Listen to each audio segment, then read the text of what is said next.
अन्न, वस्त्र आणि निवारा मानवांच्या मूलभूत गरजा असतात. त्यापैकी अन्न आणि वस्त्र या दोघांचा आपण जुळवाजुळव करून आजपर्यंतची आपली जर्नी इथपर्यंत आणली. पण तिसरा जो महत्त्वाची गरज आहे तो म्हणजे निवारा. ते सगळ्यांसाठी शक्य नसतं. सगळ्यांसाठी शक्य यामुळे नसतं कारण निवारा बनवण्यासाठी म्हणजेच घर बनवण्यासाठी लागतो तो पैसा आणि पैसा ही गोष्ट सगळ्यांकडे नसते. त्यामुळे ही गरज असून सुद्धा आज बरेच लोक यापासून वंचित आहेत. बऱ्याच लोकांची ही गरज पूर्ण होत नाही. त्यामुळे दिवसेंदिवस ही गरज लोकांची स्वप्न बनत चालली. जे की मी नेहमी माझ्या व्हिडिओमध्ये बोलतो, की घर हे स्वप्न नाही, गरज असली पाहिजे. पण ही गरजच आज लोकं पूर्ण करू शकत नाहीये. कारण खूप ठिकाणी जमिनीचे वाढलेले भाव, त्यामुळे घरांच्या वाढलेल्या किमती, ही गरज असून सुद्धा लोकांना त्यापासून वंचित राहावं लागतंय, दूर राहावं लागतंय. त्यामुळे काही लोकं जेव्हा आपल्याला घर घ्यायचंच आहे, हे स्वप्न पूर्णच करायचं आहे, तर लोन फॅसिलिटी, EMI फॅसिलिटी, गृहकर्ज या सगळ्या गोष्टींचा वापर करून आपली ही गरज, आपला हा घर जो आहे तो पूर्ण करतात. आता जेव्हा आपण अशा प्रकारचे कुठले लोन घेतो, कुठल्या प्रकारचं आपण कर्ज घेतो, त्याचा व्याजदर किती, आपण किती व्याज भरतोय, किती वर्षासाठी भरतोय, सगळ्या गोष्टी त्याच्याशी निगडीत असतात. आणि ज्या बँकांकडून किंवा ज्या गृहकर्ज देणाऱ्या संस्थांकडून आपण आपला लोन घेतो, त्यावरती नियंत्रण असतं रिझर्व्ह बँक ऑफ इंडियाचं. आणि रिझर्व्ह बँक ऑफ इंडिया जेव्हा कुठल्याही प्रकारचं पतधोरण जाहीर करते, कुठलाही रेट कमी करते, जास्त करते, स्थिर ठेवते, याचा सकारात्मक आणि नकारात्मक परिणाम माणसांच्या फायनान्शियल कंडिशनमध्ये EMI, लोन आणि व्याज या सगळ्या गोष्टींवरती पडतो. आणि सध्या रिझर्व्ह बँक ऑफ इंडियाने आपले रेपो रेट जे आहे ते स्थिर ठेवलेले आहे. म्हणजे येणाऱ्या टाईममध्ये हा EMIचा अमाऊंट वाढेल नाही, कमी होईल, स्थिर राहील. आणि 2-3 महिन्यापर्यंत हा रेपो रेट स्थिरच राहणार आहे. त्यामुळे येणाऱ्या 2-3 महिन्यामध्ये जो कोणी व्यक्ती गृहकर्ज घेऊन घर घेण्याचं स्वप्न पूर्ण करणार आहे, त्यांना कुठल्याही प्रकारचं वाढीव कर्ज किंवा वाढीव व्याज द्यायची गरज पडणार नाही.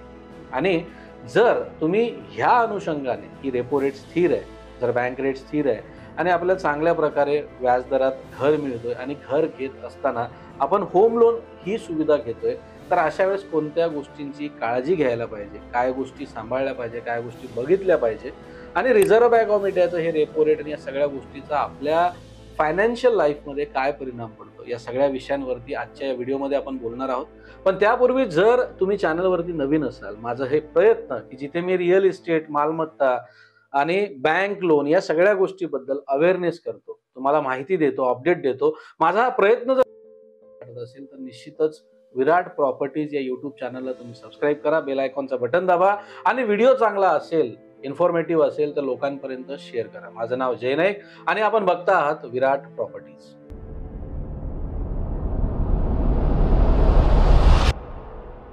जसं मी व्हिडिओच्या सुरुवातीला बोललो की भारतीय रिझर्व्ह बँक जी आहे, ज्या पद्धतीने बँक रेटमध्ये चेंजेस करते, त्याचा पूर्णपणे परिणाम आपल्या होम लोन आणि EMI फॅसिलिटीजमध्ये होतो. जर रिझर्व्ह बँक ऑफ इंडियाने रेपो रेट किंवा बँक रेट वाढवले तर त्या वाढीव रेटमध्ये बँकांना पैसा मिळतो आणि त्याच वाढीव रेटमध्ये मग आपल्याला बँका किंवा गृहकर्ज देणाऱ्या संस्था ह्या लोन प्रोव्हाइड करतात. निश्चितच आपला व्याजदर वाढतो, त्यामुळे आपला व्याज वाढतो आणि आपल्याला जास्त पैसे भरावे लागतात. पण मागच्या 1 वर्षापासून रिझर्व्ह बँक ऑफ इंडियाने कुठल्याही प्रकारच्या रेपो रेटमध्ये वाढ केलेली नाहीये. फेब्रुवारी 2023 मध्ये जो रेपो रेट होता तो 6.50 होता, जो आज फेब्रुवारी 2024 पर्यंत 6.50च आहे. डिसेंबर 2022 मध्ये 6.25 हा रिझर्व्ह बँक ऑफ इंडियाचा रेपो रेट होता, जो 0.25 नी वाढून रिझर्व्ह बँक ऑफ इंडियाने 6.5 केला. त्यामुळे डिसेंबर मध्ये ज्या लोकांनी घरं घेतली होती त्यांच्या तुलनेत फेब्रुवारी नंतर ज्या लोकांनी घरं घेतली त्यांना जास्त पैसे भरावे लागले, जास्त व्याज भरावं लागलं. पण अजूनही हा दर जो आहे तो स्थिर आहे. त्यामुळे कुठलाही वाढीव व्याज भरायची गरज नाही किंवा कुठली घटही होणार नाही, कारण रेपो रेट जो आहे रिझर्व्ह बँक ऑफ इंडियाने कमी केलेला नाही. पण येणाऱ्या काळामध्ये हे कमी होण्याची दाट शक्यता आहे. त्याचं कारण असं आहे की रिझर्व्ह बँक ऑफ इंडियाची पतनिर्मिती धोरण जे आहे ते दर 2 महिन्यांनी या गोष्टींचा आढावा घेतला जातो.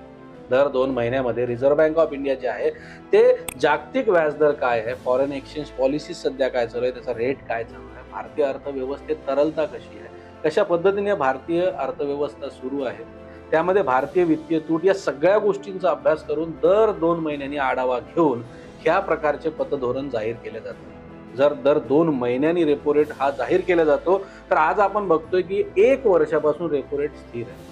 आणि येणाऱ्या काळात रिझर्व्ह बँक ऑफ इंडिया आणि सरकारचे उद्दिष्ट आहे की महागाई जी आहे ते नियंत्रणात आणा.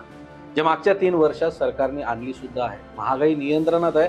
त्यामुळे येणाऱ्या काळात रेपो रेट आणि बँक रेट निश्चितच कमी होणार आहे. आरबीआयने तसं जाहीर पण केलंय. आणि जर त्यांचं महागाईचं उद्दिष्ट पूर्ण झालं तर हे 6.50 जो आपला रेपो रेट आहे किंवा बँक रेट आहे ते निश्चित येणाऱ्या काळात 0.50-0.75% नी कमी होऊ शकतं. जर असं झालं तर येणाऱ्या काळामध्ये जे आता लोक घर घेऊ इच्छित असेल तर त्यांना निश्चितच व्याजदर कमी बसेल, व्याज कमी बसेल, त्यामुळे त्यांना पैसा सुद्धा कमी भरावा लागेल. आता गरजेचं नाही की जे लोक नवीन घेतील त्यांनाच ते लागू पडेल. ज्या जुन्या लोकांनी घरं घेतलेली आहेत आणि त्यांचं होम लोन सुरू आहे त्यांना सुद्धा त्या गोष्टीचा फायदा होईल. जर रेपो रेट कमी झाला, बँक रेट कमी झाला तर निश्चितच त्यांचे व्याजदर पण कमी होतील आणि त्यांचा व्याजाचा पैसा कमी होऊन त्यांना कमी पैसा भरावा लागेल, त्यांचा ईएमआयचा अमाऊंट सुद्धा कमी होईल. तर येणाऱ्या काळामध्ये रिझर्व्ह बँक ऑफ इंडियाचे जे महागाईचे उद्दिष्ट आहे हे निश्चित पूर्ण व्हावं हीच सामान्य लोकांची इच्छा असेल. कारण की जर आरबीआयने ते उद्दिष्ट पूर्ण केलेत, महागाई नियंत्रणात आणली, सरकारने त्यासाठी जर जरुरी प्रयत्न केले तर निश्चित आपल्याला त्या गोष्टीचा फायदा होईल. पण जर आता रेपो रेट स्थिर आहे आणि येणाऱ्या काळामध्ये लोकांना होम लोन घ्यायचं आहे, त्यांना माहिती आहे की रेपो रेट स्थिर आहे किंवा बँक रेट स्थिर आहे, काही बँका जे आहेत ते वेगवेगळ्या ऑफर करून आपल्याला होम लोन्स प्रोव्हाइड करतात, तर घ्यायला हरकत काय. घर सगळ्यांची गरज आहे, निश्चित घ्यायला पाहिजे.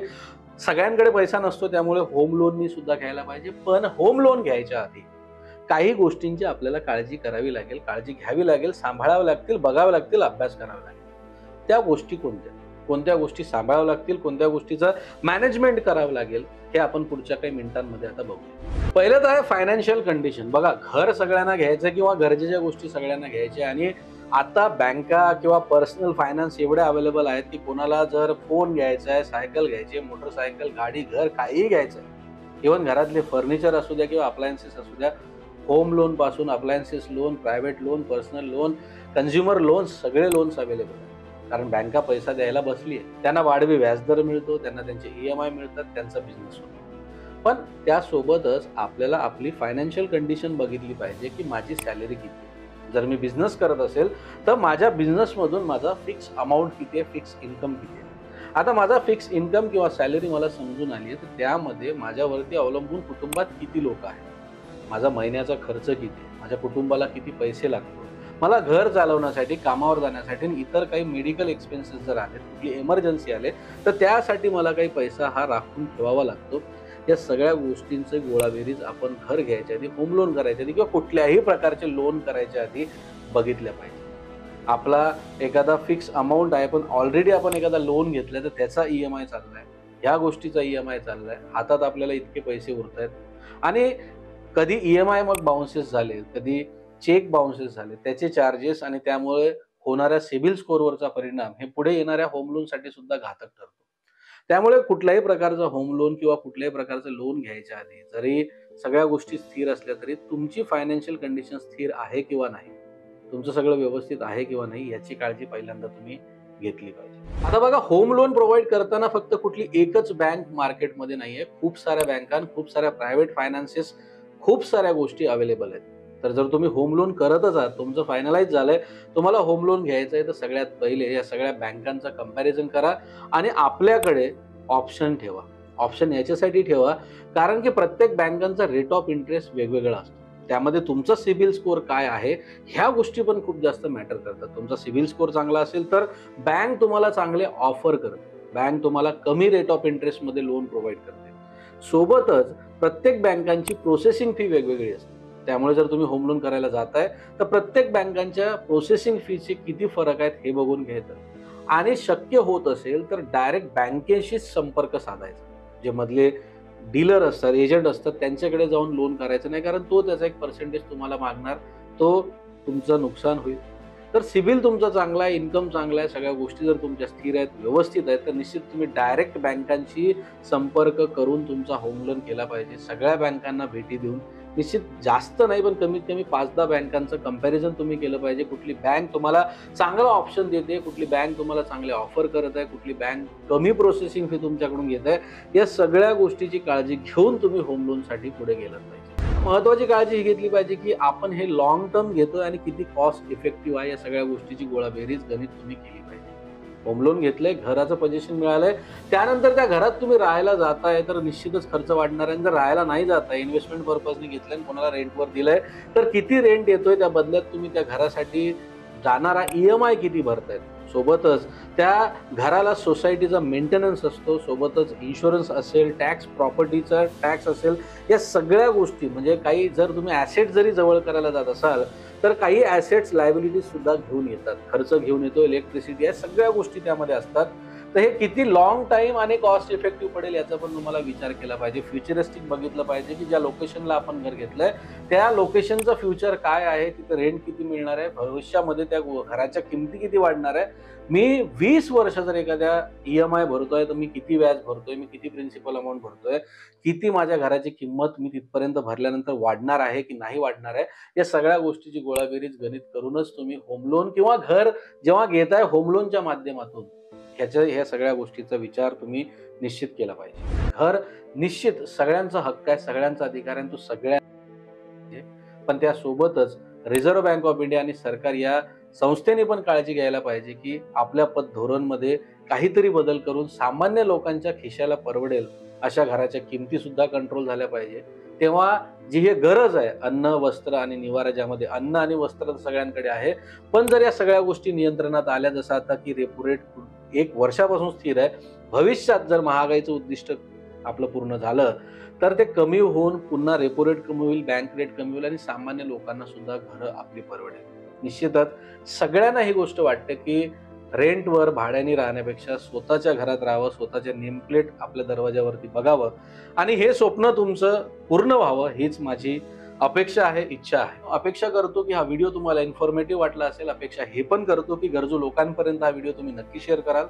तुमचं काही सजेशन असेल तर मला कमेंट सेक्शनमध्ये नक्की सांगा. फक्त लोनच नाही तर फ्लॅट खरेदी करताय तर त्याआधी कोणत्या गोष्टीची काळजी घ्यायला पाहिजे याविषयी मी सविस्तर एक व्हिडिओ बनवलाय, त्याची लिंक मी डिस्क्रिप्शनमध्ये दिली आहे, तिथे जाऊन तुम्ही किंवा इथे क्लिक करून बघू शकता.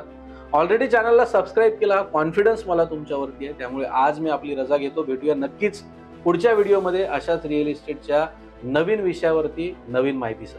तोपर्यंत काळजी घ्या. धन्यवाद.